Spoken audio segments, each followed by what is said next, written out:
yang disebut oleh Maulana Abul Hasan Ali An-Nadwi tentang kerajaan dan pemerintahan. Maulana Abul Hasan Ali An-Nadwi dalam satu risalah kecil, tapi saya rasa sangat bermanfaat.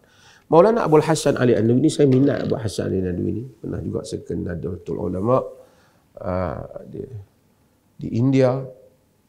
Dan saya minat kerana dia sentiasa mengajak kita back to basic. Back to basic.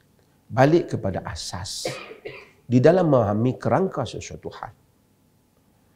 Kata Maulana Abul Hasan Ali An-Nadwi, kerajaan ini dia ada dua di dalam melaksanakan rencananya.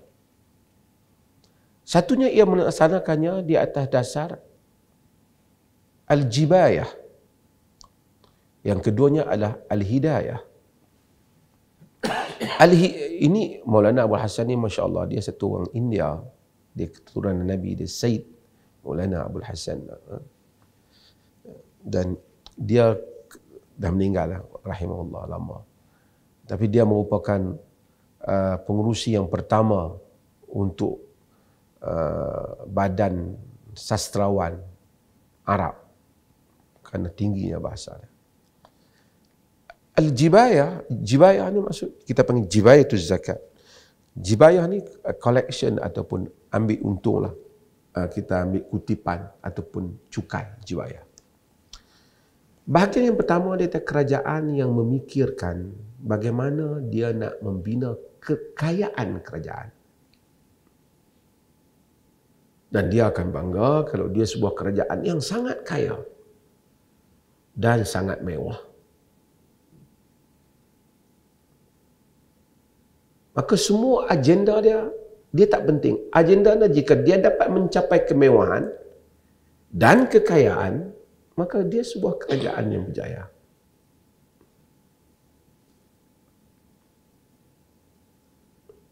Yang kedua ialah, dia kata, kerajaan yang bertindak di atas dasar al-hidayah. Ia bertindak di atas dasar tanggungjawab membawa petunjuk untuk membimbing rakyat, untuk mencapai apa yang Allah redha di bawah kepimpinannya, kerana itulah ihsan dan kesian kerajaan pada rakyat. Jadi semua agendanya ke arah itu. Maulana Abul Hasan dalam menggambarkan tentang kerajaan, satu sudut yang menarik, dia kata, ramai orang terlupa. Di dalam sejarah umat Islam ini, kerajaan ini bukan dia lahir daripada kehendak memerintah. Tapi kerajaan itu lahir daripada hadiah Allah kepada dakwah Nabi. Setelah Nabi melalui dakwah, perjuangan, Allah hadiahkan dia kerajaan. Kerana dengan melalui kerajaan itu, dia akan melaksanakan agenda dakwah. Sebab tu kita bila baca Quran, ni wabi-wabi pun masa kempen wilayah mungkin baca ayat Quran yang sama. Alladzina immakkannahum fil ard aqamus salah wa atawuz zakah wa amaru bil ma'ruf wa nahu 'anil munkar walillahi 'aqibatul umur. Orang-orang yang kami berikan makkannahum fil ard, tamkin, yakni diberikan keupayaan menetap, duduk, memerintah, berkuasa di atas muka bumi. Mereka itu mendirikan salat, mengeluarkan zakat, menyuruh pada yang ma'ruf. Ma'ruf dengan makna yang besar. Bukan ma'ruf tu salat saja. Segala yang baik untuk rakyat, mereka suruh. Wa nahau 'anil munkar, dan mencegah daripada kemungkaran. Segala yang memberi masalah, mudarat dan mafsadah pada rakyat, dia akan cegah. Walillahi 'aqibatul umur, pada Allah lah kembali segala urusan. Ini adalah hadiah. Kata Maulana Abu Hasan Ali An-Nadwi, kerajaan adalah hadiah kepada dakwah. Sehingga akhirnya orang lupa seolah-olah kerajaan itu matlamat, daripada kerajaan kita akan buat dakwah. Kata Maulana, tidak. Dakwah asal, kerajaan adalah hadiah. Artinya kalau tak ada kerajaan pun dakwah berjalan. Bila ada kerajaan, hadiah Allah memudahkan dakwah. Hadiah Allah memudahkan dakwah. Maka sebab itu kerajaan yang ditegakkan di bawah dakwah, di bawah hidayah, ialah kerajaan yang ihsan, memikirkan maslahah rakyat. Kerajaan yang berfikir dengan jujur kemaslahatan rakyat. Saya selalu ulang, masa sebut Maulana Abdul Hasan Ali An-Nadwi, dia adalah orang yang pertama membangkitkan kata-kata Rib'i bin Amir yang ada di dalam riwayat yang tidak diberi perhatian sejak lama. Tidak, penulis-penulis tidak memberi perhatian kepada secepis ungkapan yang penting yang disebut oleh Rib'i bin Amir. Apabila Rostam bertanya dia, kenapa kamu datang? Kenapa kamu datang wahai orang Arab nak perang dengan Parsi? Ungkapan ini disebut oleh Al-Imam Ibn Kathir di dalam Al-Bidayah wa Nihayah dan riwayat-riwayat yang lain. Tapi tak banyak orang highlight. Sehinggalah Abdul Hasan tulis dan highlight ucapan ini sehingga dia menjadi slogan kepada para pendakwah di mana medan mereka berada. Apa dia yang Rib'i kata? It's not only for Rib'i, bukan hanya untuk Rib'i, but for us as a Muslim. Kita sebagai Muslim. Apa Rib'i kata? Apabila Rustam tanya dia, Rib'i Bedouin. Dari orang biasa macam badui lebih kurang, pakaian pun lebih kurang, ikat tali di kepala, masuk di dalam majlis kerajaan yang besar seperti Rustam. Kita jangan fikir zaman kita hanya hebat. Zaman-zaman dahulu, emas, perhiasan, istana yang begitu hebat, tempat mandi yang begitu hebat, cawan perak dan emas, berlian, kerajaan tentera yang beratus ribu hebatnya. Kehebatan, kemewahan ini dia tak bermula pada sejak kita ada kilang ini, tak. Sejak lama dahulu. Rib'i bagi tahu dia yang Rustam tak dapat faham. This is product from the madrasah, Muhammadan madrasah. Ini adalah produk Nabi Muhammad, the prophetic institution, daripada sekolah Nabi. Apa dia? Rib'i kata, Allahu bta'athana linukhrija man syaa min ibadatil ibad ila ibadatillahi wahdah, min jawril adyan ila adlil Islam, wa min dhiqid dunya ila si'atid dunya wal akhirah. What is your mission? Apa tujuan kamu datang? Limadha ji'tum ayyuhal Arab? Kenapa kamu datang wahai Arab? Rib'i kata, Allahu bta'athana. Allah yang menghantar kami. Walaupun zaman tu pemerintahannya Umar bin Khattab, tapi dia tak kata ni kami buat kerja khalifah. No. Allahu bta'athana. Allah yang menghantar kami. Linukhrija man syaa, untuk kami mengeluarkan sesiapa yang Allah kehendaki.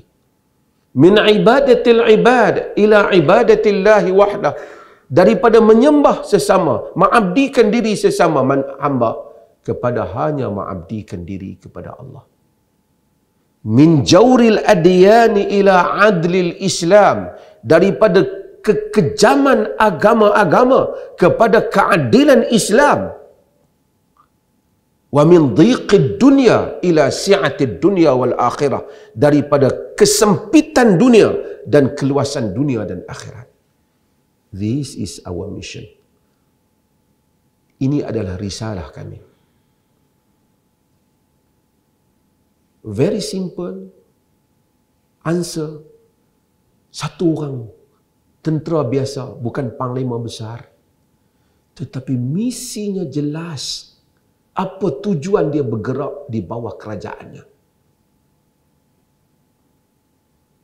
Apa tujuan dia bekerja dengan kerajaan Umar? Sebab itu Maulana Abdul Hasan sebut bahawasanya orang Arab ada syair yang baik, ada penunggang kuda yang hebat, ada pemanah yang hebat, tetapi gagal naik dalam persada sejarah. Tidak dapat membina kerajaan yang hebat, tidak jadi seperti Rom, tidak jadi seperti Parsi, tak jadi seperti China, tak dapat. Orang Arab tak dapat naik di dalam persada sejarah. Walaupun bukan mereka tidak ada kualiti, mereka ada syair yang bagus, penunggang kuda yang hebat, Perwira-perwira yang berani. Mereka tak naik dalam persada sejarah sehingga mereka menjadi ummah risalah. Sehingga mereka menjadi kaum, bangsa, umat yang membawa risalah agama. Ketika itulah orang Arab naik. Wabi-wabi yang berminat ni ataupun tuan-tuan minat, baca Maulana Hasan Tari, Kaifa dakhal al-Arabut tarikh. Bagaimana Arab memasuki sejarah. Dengan itu mereka menduduki kedudukan. Dengan keinginan untuk berkhidmat kepada ummah. Dengan keinginan untuk memberikan servis yang menyebabkan Allah sayang, Allah redha, dan keduniaan ini memenuhi maslahahnya. Tujuan kemaslahatan dunia. Hanya dengan itu mereka dapat menjadi ummah. Rib'i beri jawapan pada Rostam. Dengan jawapan itulah tentera Islam berkembang dan servis umat Islam. Para sahabat radhiyallahu anhum ajma'in telah naik masuk ke kemewahan Rom, melihat istana mewah Parsi, tapi pulang ke Madinah sebagai seorang da'i dan mujahid. Ketika harta kerajaan Parsi, kerana semua kita tahu dalam sejarah Nabi janji akan jatuhnya Parsi. Ketika mereka melihat singgasana Parsi dan istana Maharaja Parsi yang hebat, bukan saja dulu hebat, sampai sekarang hebat. Allahu Akbar, hadza ma wa'adana Allahu wa rasuluhu. Inilah yang Allah dan Rasul janjikan. Mereka bawa semua harta itu pulang ke Madinah. Bayangkan, daripada Iran, Parsi tu nak bawa balik ke Madinah berapa ribu kilometer nak sampai ke Madinah. Bila sampai harta itu semua ada di hadapan, Sayyidina Umar tengok dengan penuh kagum. Tak curi tentera kita ni harta ni. Dulu kan payah masuk akaun. Cekak satu bubur, bermata cekak emas boleh, tapi semua yang ada di hadapan Amirul Mukminin Umar bin Khattab. Kagum Umar. Kata Ali, bila Umar kagum, apa Ali kata? Afafta ya Amirul Mukminin, fa'afat ra'yatuk. Law rata'ta la rata'u.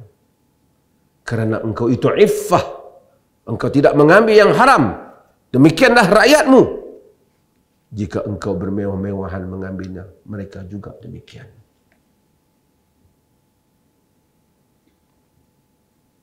Menjadi kerajaan tidak sama seperti menjadi orang bawahan. Bila kita duduk pada posisi kerajaan, kita tahu banyak peluang-peluang yang ada. Kita akan hadir majlis-majlis yang dulu kita tak hadir. Lebih mewah, lebih selesa makanan, orang hidang dan seumpamanya. Tentu berbeza, wabi pun rasa hidupannya berbeza. Satubdi lakal ayyama kunta jahila wa yatika bil akhbari ma lam tuzawwidi. Kan Arab kata, puisi ke Arab kata. Kan datang hal-hal yang kita tak sangka dalam kehidupan yang baru. Tapi ini adalah semua saya cakap untuk diri saya dan juga pada pengalaman yang sedang dilalui oleh kerajaan negeri ini, dan mudah-mudahan slogan hasrat awal setiap kita untuk hidup di atas dakwah dan berjuang untuk dakwah dan berfikir untuk dakwah kekal di dalam diri kita sebagai pendakwah.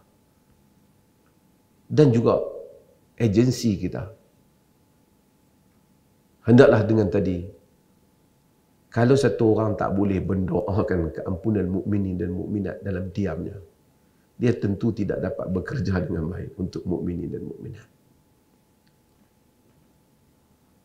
Dan bagaimana untuk kita mengajak dia bersama-sama dengan kita dalam sebuah pemerintahan supaya sama-sama mencintai kaum mukminin dan mukminat dan berkhidmat kepada Allah.